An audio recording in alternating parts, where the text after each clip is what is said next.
Welcome back to the show. Today I want to share some thoughts with you on that's not how it started. I don't know if you're like me at all, but oftentimes I get really frustrated in not being where I think I should be as a result of maybe looking at other people who have reached a level that I haven't reached yet.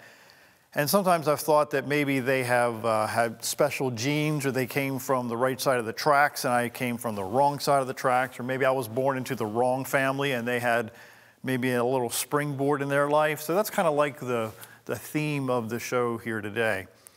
I read an awful lot and I look at things that have been invented or built over the years, and a few things pop into mind. You know, if you look at the Brooklyn Bridge was not built overnight. It wasn't created because somebody, just decided one day to build it. They decided to put around them a team of people that had the same goal and the same ideas in mind that eventually built this bridge that's now been standing for a very, very long time. If you go to France, you see the Eiffel Tower that was built, I believe, in the late 1800s.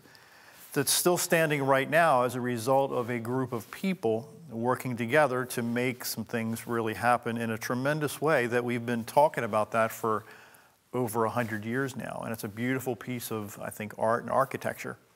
So that's kind of like the big picture of where we're going here today. Years ago, I was, to be very candid with you, I was allergic to working out. I was allergic in the sense of I didn't think that that was for me, and I thought that there was no way that I would ever become addicted to going to the gym because I didn't, frankly, like exercising at all. So years ago, about now 9 years or so ago, I was out in the woods with my son, and we were clearing out a path.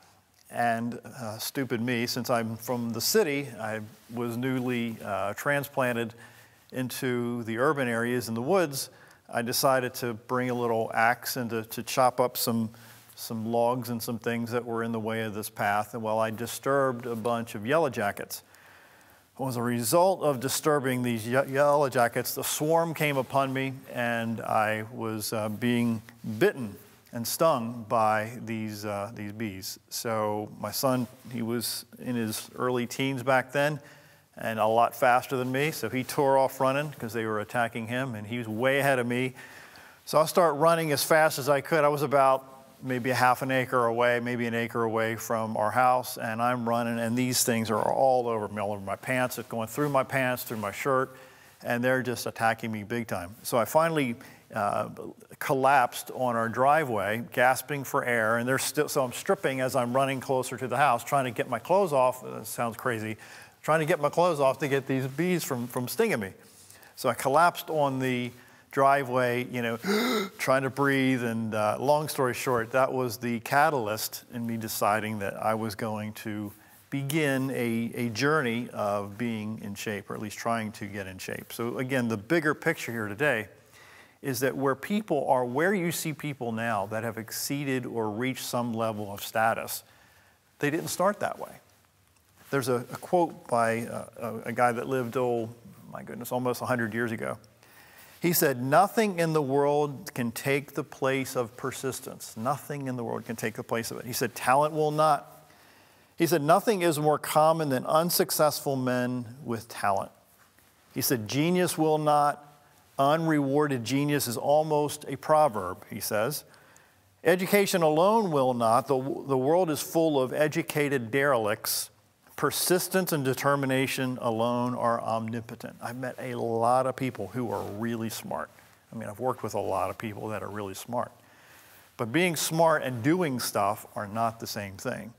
Oftentimes you look at people who have maybe published maybe projects, or they've produced some great works of art. In fact, Michelangelo said one time, and I'm paraphrasing what he said, he said, "People wouldn't be so impressed with me if they knew how hard I worked at stuff." And I have to remind myself a lot of that. That's why I read a lot of books about people who've succeeded in a variety of ways, because sometimes I get discouraged, and maybe you do too, by not realizing or reaching some level of status that you're trying to get to. A guy named Theodore Geisel created a children's book format that linked unusual drawings to creative text. His first book, the story says, was rejected by 29 publishers. However, Geisel persisted, and his idea was accepted, leading to the publication of, do you know what it was? The Dr. Seuss series. Yep. He was rejected by 29 publishers. You know how hard it is to keep getting back up when you're rejected? If you've been rejected a lot of times, and it's oftentimes tempting to stay down when you get rejected over and over again. That's been one of my challenges over the years. You get rejected constantly. You get thrown out, you get thrown aside, you get kicked in the gut, and you are tempted to just stay down because it seems like that's all you're getting is getting kicked in the gut. Well, the people who persist over and over again, they keep getting up. They brush themselves off, they wipe away their tears, they clean themselves up a bit, and they keep going, even though it's really, really discouraging at the time. There was a guy that lived, oh my goodness, over 3,000 years ago. His name is Moses. And Moses, he was adopted by a rich family, and I'm not going to necessarily get into the whole story because it's a really long story. But he was adopted by this wealthy household. In fact, the father of the household was the king of Egypt at the time.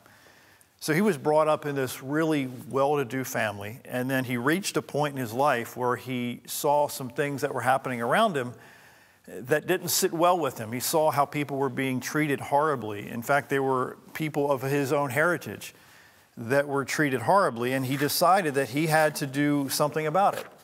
And I think sometimes you and I are challenged to not do something about stuff that's happening in our lives, because sometimes I think you think that we're not qualified. I'm not qualified. You're not qualified.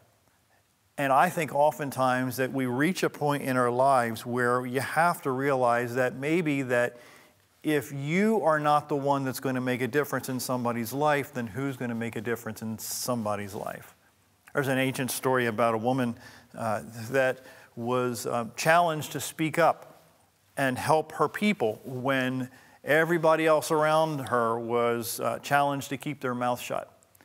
And then her good friend, relative said, maybe you were born for such a time as this. Maybe there's a situation that came across your life that maybe you were brought here for this time in this place for this reason. And I think you and I have maybe seen situations in our own lives where people around us are waiting for somebody to step up, to take advantage of an opportunity in a good way to make a difference in somebody's life. So if you go back to the story of Moses, he legitimately had a list of reasons why he was not qualified, in quotes, to do something extraordinary for the benefit of other people. He had speaking issues. He didn't think that he had all the talents, and maybe he certainly didn't have all the skill sets that maybe he thought he needed, but he had exactly what he needed to make a difference in a lot of people's lives. I would venture to say that less than 2% of people step up and do the extraordinary. 98% of the people, at least in my mind, at least in the stories that I read about all the time, that 98% of the people are stuck in this muck, in this mud, that they choose not to step out of it and to make a difference in other people's lives. And Moses was a great example of that. He decided that he was going to step up, even though, in fact, he tried to maybe talk his way out of it. I'm sure you've run into stories and maybe difficulties in your own life where you've tried to talk yourself out of doing certain things. These shows that we're doing now, we're currently, as of this show, we're in 1.7 million homes a week. Sharing stories and concepts and philosophies and examples and inspiration, I hope, to a lot of different households. But it didn't start that way. It started with having lunch with a friend named Paul. And he says, John, why don't you go over to the studio and just see what it's all about? I says, Paul, I'm not qualified to do these shows. I know a lot of stuff, but I mean, I'm fearful. I'm scared. I don't think I have what it takes to do all this stuff. He says, why don't you just go and talk to him? This was a couple years ago. So he's been encouraging me over months to go, talk to these folks at the studio. And I'm like, Paul, you're much more qualified than I am. Kind of reminds me of the story of Moses. He was saying, Aaron, this guy Aaron, much more qualified than I am. Moses saying this. But Moses was the one who seemingly, at least if you look back through history, was chosen to do this extraordinary stuff. So what I'm saying is sometimes you need to surround yourself with a couple people, maybe a few people, that'll prod you, that'll push you out of that comfort zone, of that level of fear that you think that you're not qualified to do certain things that maybe way down deep in your heart and your soul you really want to do it, but you're terrified in the process. So Moses had to be talked into, frankly, had to be talked into doing this stuff that now we're talking about him some over 3,000 years after the fact. So he even asked, he says, who am I to go to talk to Pharaoh? So he didn't think that he even had the credibility or the education or the skill sets to even approach this king. And I would say to you, maybe I'm wrong, maybe that you don't agree with me at all, but the people in high places are just people. The more and more I deal with the public, the more I deal with executives and other industries and companies and institutions, the people that run these places are just people. And guess what? They have problems too. They have issues too that you may not even see until you get to know these folks. So Moses thought, he had very poor self-esteem. And I think maybe you've struggled with that from time to time. You've looked in the mirror and said, you know what, I don't have what it takes. I don't have the education. I don't have, maybe I don't speak very good English. Maybe I come from a zip code, or I live in a zip code, or I don't even own my own home, or I drive a beat-up car, or I didn't even graduate from high school. None of that really matters when you have a passion to serve other people. Moses had a very low self-esteem. He didn't think that he had the goods. He didn't think that he had what it takes in order to do something fantastic. He didn't believe anybody would pay attention to him. I mean, have you ever been tempted to, not really tempted, but had a desire to impact somebody's life, but you didn't think that they would pay attention to you or listen to you or maybe follow your advice at all? But maybe in reality, they've been waiting for somebody. Maybe they've been agonizing for somebody to have the courage to step up and speak up to make a difference in their lives. So Moses tried to delegate what he should have been doing. I would dare say that if you have a passion way down deep in your heart, maybe you're the only one that's qualified to do it at that moment in that way. Nobody else can do it the way you can do it. And if you think about that, because you bring to this journey, to this experience, information and knowledge and relationships that nobody else has. You have it. I don't have what you have, and you don't have what I have. So you can literally transform people's lives by leveraging the journey that you've been on for so many years. So it involves taking risks. It involves you getting out of your comfort zone. It involves you being uncomfortable. And that is so scary for a lot of us. Not all of us, but a lot of us. To be uncomfortable, to be outside of that circle, because inside that bubble, inside that realm that you've been in for decades, you've gotten used to it.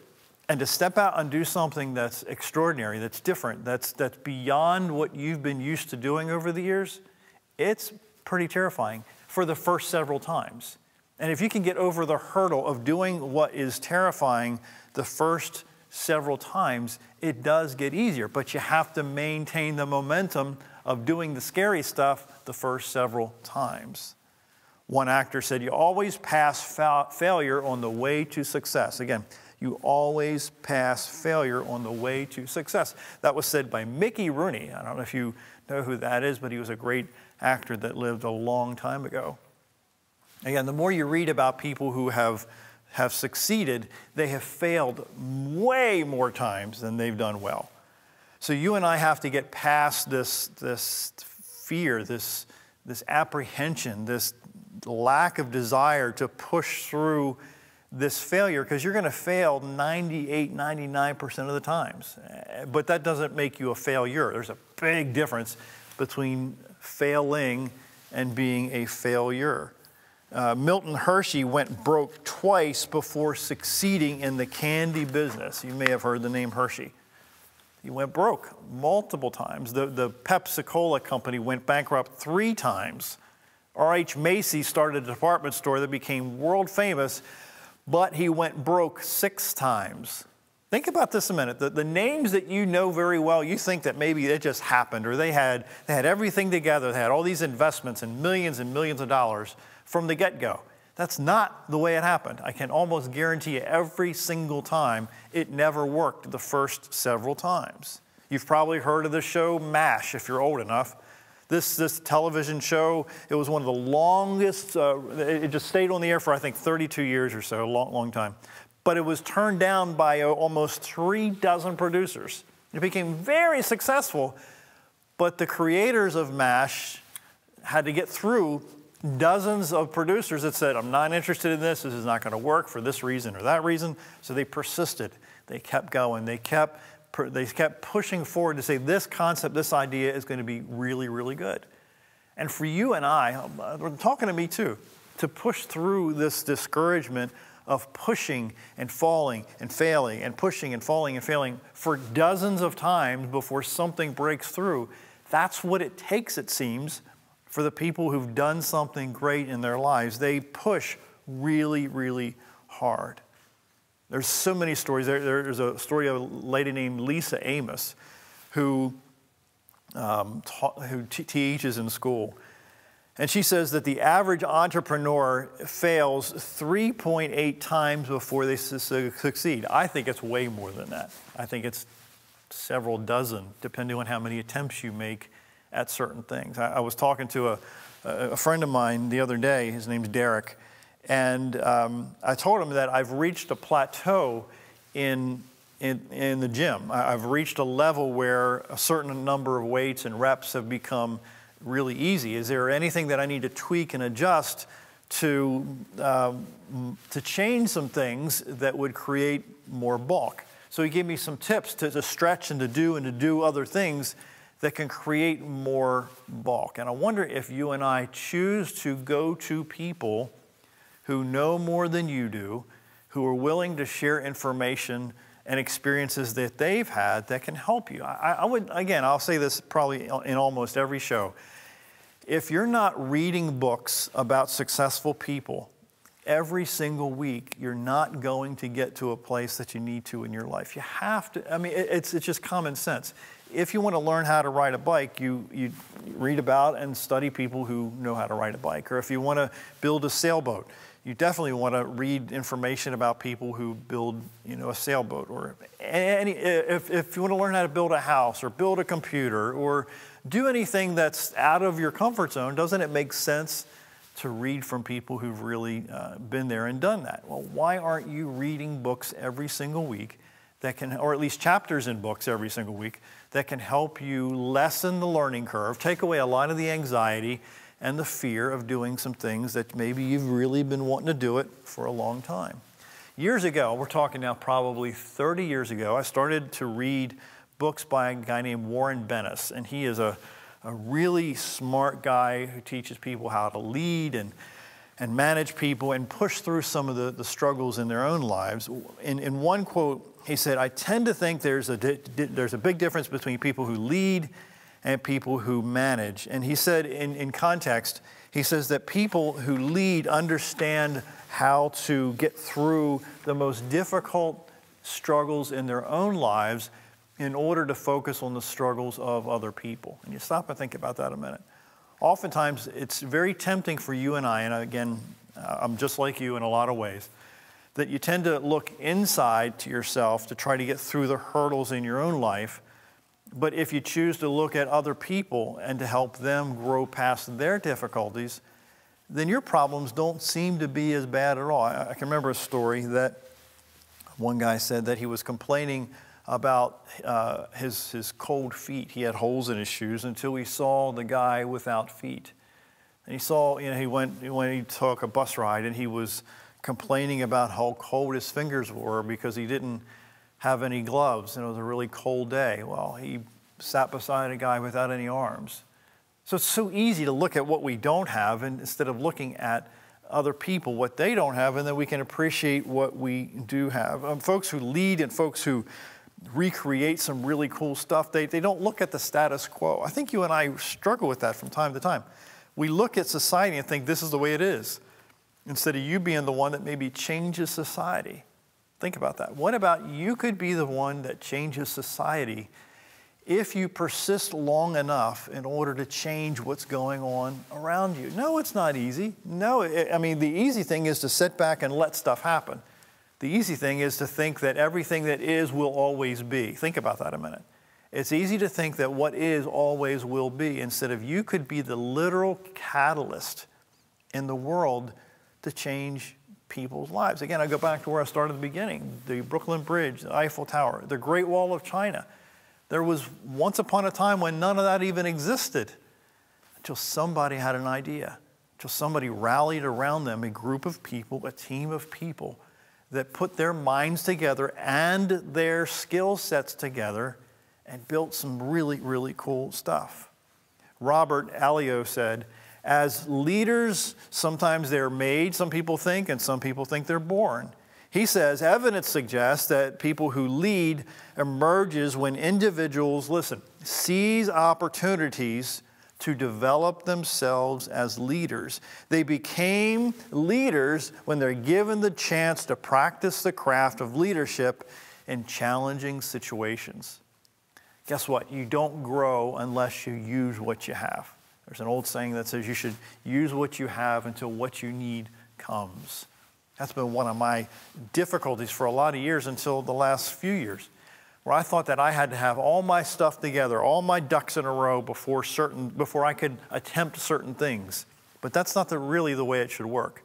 You do things and then you build and then you grow and you learn and you tweak and you adjust as you do stuff.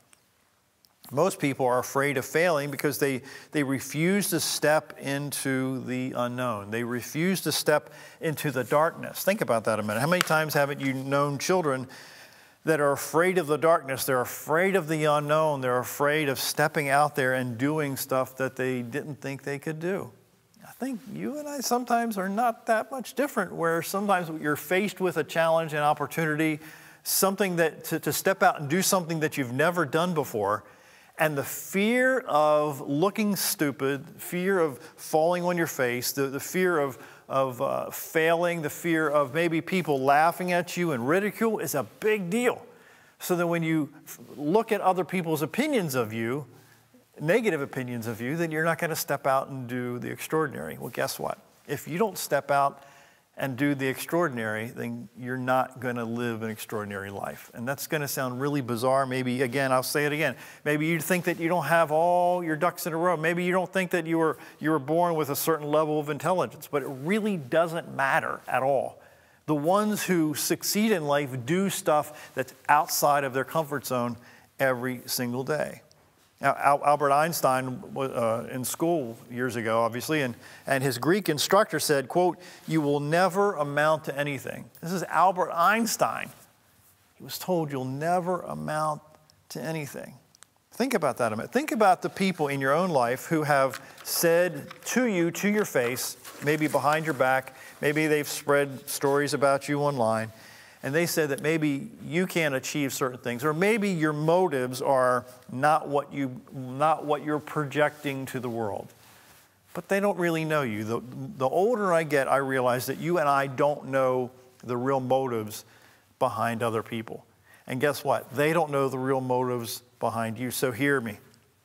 If you are waiting for other people's opinions to align with what you're trying to do in your life, then you're going to wait a really long time. Colin Powell said one time, and I'll paraphrase it, in essence, he says that, it's foolish to try to be liked by everybody all the time. You're literally wasting your time trying to gain the acceptance of other people when really their opinions, their negative opinions, I should say, are not helping you at all. So for me, I can only speak for me, but I have reminders around my office to remind me of not paying attention to the negative opinions of other people. And by the way, I'm not the only one who struggles with that. There's some very rich people, I'm talking billionaires with a B, who have that challenge of focusing on the negative opinions of other people. I'm asking you today that if you want to build something great in your life, you have to surround yourself with people that A, believe in you, that will invest in you in a multiple ways, And then for you also to read information, read books about people who have achieved great things in their life. And the more you read about these people, you're going to see that they struggle too. They have some real hang-ups that once you read their hang-ups, their struggles, you're going to say, wait a minute, oh my gosh, that's so silly, that's so crazy. Well, guess what? You have hang-ups too, and so do I. So if they can get through their struggles, then guess what? You can too. Hope this show helped you today. I hope it gave you an idea or two that can help pull you through some real difficult times in your life, that you can be extraordinary, that you can literally change the world if you decide to. My name is John Carver, and thanks for watching. I'll be back soon.